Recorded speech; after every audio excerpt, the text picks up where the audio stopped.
Belkans Pharma is a traditional pharma company. We have med reps. They see the doctors.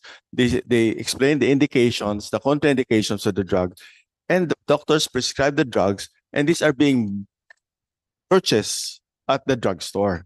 Hindi po kami nagbibili ng gamot sa ahente. So hindi totoo na yung mga Hindi kasama mo po. sa Belkens Hindi po. na nagpre-prescribe ng mga gamot Hindi at po. merong kota at binibigyan nyo ng mga insentibo.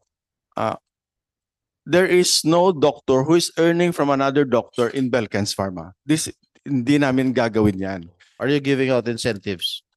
We are giving incentives and, shall I say, support to our doctors who, for them to include us as a brand for their generic All right. prescriptions. What kind of incentives? We give Doctor? them continuing medical educations locally and abroad. And sometimes we also provide them with clinic equipments. We Trips also, abroad.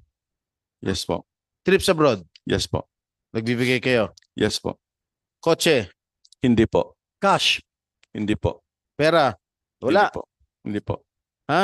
hindi po. Relos. Nagbigay kami ng watches sa Rolex. No, not Rolex po. At Belkans, we offer hope even in the face of illness, ensuring that essential medications remain both dependable and affordable for all. Mr. Chair, in recent days, our company has been found itself ensnared in a web of misinformation propagated through various media channels. I stand before this August Assembly to vehemently refuse these baseless allegations and to reaffirm our unwavering commitment to integrity and compliance. Let me unequivocally assert the following truth about Belkans Pharma. We are a law-abiding pharmaceutical entity, diligently adhering to all regulations set forth by the FDA, the SEC, the PMA, and other relevant governing bodies.